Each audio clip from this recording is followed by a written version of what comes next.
Barasaabka gobolka Sanaag ayaa waxaa lagu wareejiyay maxaabiis ka kooban 18 nin kuwaasoo lagu qabsaday dagaal ka dhacay deegaanka Waqdariya ee xeebta gobolka Sanaag waxaana munaasabadii barasaabka iyo mas'uuliyiin ka tirsan gudida nabadgelyada Sanaag oo wehelinayay loogu wareejiyay maxaabiistan oo ka qabsoontay magaala xeebeedda Laasa Surud. Ugu horeyn waxaa halkaasi ka hadlay Chief Caaqil Aadan Jaamac Faarax, wakiil Chief Caaqil Yaasiin Xuseen Xasan, Chief Caaqil Caynaanshe Cali Aamus iyo waayeel iyo waxgarad kale iyo waliba Boqor Maxamed Nuux Aadan waxaana ka mid ahaa hadaladoodii.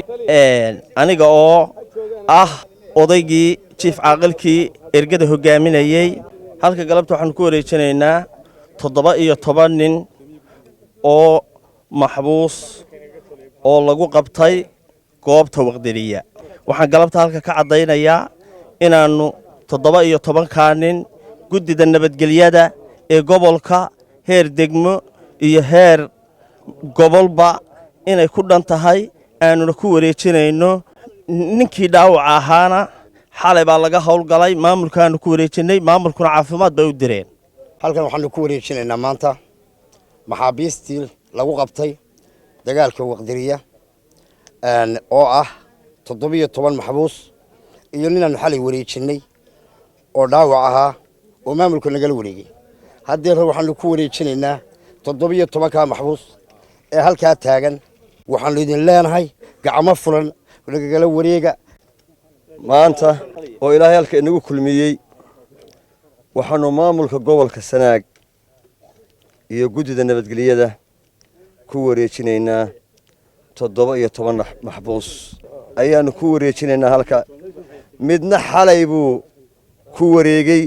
tirada guud ee maxaabiista gashay gacanta gudida nabadgelyada oo uu hogaaminayo gudoomiyaha gobolka Sanaag tiradoodu waa 18. naga gudoomiye uqaasha dhamaysay sida waa waxa rugtay ku sheega weeye haddan 18 xalay mid la diray arin caafimaad loo dadajiyay iyo 17 haddana aan ku wareejinay gudida nabadgelyada ee gobolka oo hogaamiyo barasaabku taliyaha qaybta taliyaha badda saraakiil badan sida ayaa naga gudoomaysan insha Allah iyagoo caafimaad waxaan u mahadnaqayaa ciidanka dhaawacii dhexdooda yiilay dhiigoodii u shubay ee ku badbaadiyay waan u mahadnaqayaa.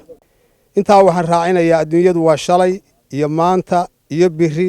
shalayna nabad baanu doonaynay, maantana nabad baanu doonaynaa, birina waxaanu yeelinaynaa nabad. cid kastana nabadgelyo iyo heshiis baanu ugu baaqaynaa. ciddii wax kale ka doonta waa iyada iyo waageeda.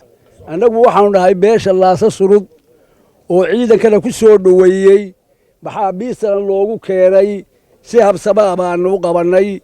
ciidanka iyo maamuladuna si habsama bay u soo qabteen, gacanta lagu dhigay si nidaam leh oo sharaf leh oo dadnimo leh baa loo soo dhaweeyay oo loo qabtay oo wax loogu qabtay.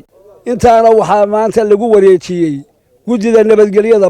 maanta aan halkan ku soo sagooteena maxaabiistii dagaalka lagu qabtay Waqdariya.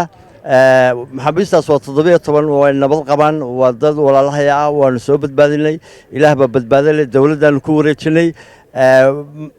dadkii meesha isugu hadhayna waxaanu doonaynaa inay nabad ku shaqeeyaan oo nabad isugu yimaadaan oo walaalo noqdaan oo dhibta la iska dhaafo. hadba intii la isxagxagan lahaa maalin walba war walaalayaal aan nabad qaadano. anigu waxaan ahaa waayeelkii loo dheebay maxaabiista. wax ceebaanu kala sheeganaynaa ma jirto, waajibaadkoodiina waa marnay. dagaalkii halka ka dhacay Waqdariya maxaabiistii lagu soo qabqabtay ayaanu halkan maanta gudoomiyadii waftiga aad hogaaminayso. ciidamadana sida warbixinta dawladda ku sii wad maqlayseen rag iga horeeyay waxay qireen inay yihiin ciidan Puntland. wax waa dhaceen waana dhici doonaan. maantana waxaanu joognaa goob wax laga qaban karo, meel wax laga qaban karo haddii diyaar loo yahay oo nabad diyaar loo yahay oo cid nala qaadata haystaan. waxaanu la joogaa meel wax laga qaban karo. waxaanu u diyaarnahay anagu wada hadal nabadda diyaar baanu u nahay. maga waxaanu idinkan ummadda islaamka oo maga luganahay inaanu nabad diyaarno maqashiinayna. wixii dhintay dadka ehelka halka ku kala dhintay waa tacsiyadeenayna. samir iyo iimaan baanu ilaahay naga wada siiyo. gebagabadiina waxaa halkaasi ka hadlay oo maxaabiistan si buuxda ula wareegay maayirka degmada Ceerigaabo Ismaaciil Xaaji Nuur, taliyaha qaybta booliiska ee gobolka Sanaag gaashaanle dhexe Saleebaan Ducaale Ubaxle iyo waliba gudoomiyaha gobolka Sanaag injineer Axmed Cismaan Xasan. raggii hogaaminayay hawshan ee raggaas seefgareeyay ee gacanta noo soo geliyay mahad ballaaran baan idin jeedinayaa. aniga qof ahaan Ismaaciilaanna waa ii guul, waa labadii gacmood, waa abtiyaday, waa wayaashay, waa ii heeliseen, Allah idin heeliyaan leh. waxaan u hambalyeynaa odayaashii dhaqanka ee reer Laasa Surad, salaadiinta, cuqaasha iyo waxgaradka isku soo gaadhay iyo ciidamadii goobtii dagaalku ka dhacay badbaadiyay 18 qof ee waliba wada ragga ah oo goobta dagaalka lagu qabtay dhammaan ku badbaadiyay inaanay gacan kala gelin sidoo kalena xaaladda dagaalkuna aanay geeridooda sabab noqon. aad iyo aad baan ugu hambalyeynaa odayaasha hawsha ku guuleystay, waana maxaabiistii dagaalkii ka dhacay waqdariya hawshii dagaalkii ka dhacay. waxaan gudoomiyaha gobolka kala wareegay 17 maxbuus iyo hal maxbuus oo xalay aanu u dirnay isagoo dhaawaca magaalada Ceerigaabo.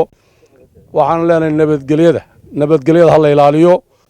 waxaa kaloo halkan idinkaga gudoonay 17ka maxaan ku dhahday ninkii xalay ee dhaawaca aanu dhakhtarka u diray iyadana sida sharafta leh ee qiimaha leh maxaan ku dhahay beesha u soo wareejisay ee ay gacanta dawladda ugu wareejisay ee ay ku aamini weyday maxaan ku dhahay in cid kale u gacan geliyaana waa idinka mahad celinaynaa.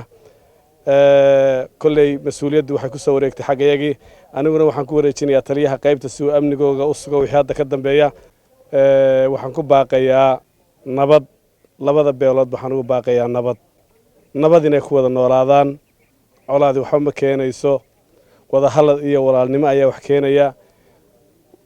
deegaankaasi weligiiba halkaas u ahaanayaa, dadkunbaa maxaan ku dhahdaa da'du dhammaynaysaa oo isku reebaya. deegaanku marnaba guuri maayo. waxaan leenahay war ilaahay ha laga cabsado, nabadgelyo ha lagu wada noolaado, dhibi intaa inoogu filan ee maxaan Cabdirasaaq Sugulle, CBA TV, Ceerigaabo.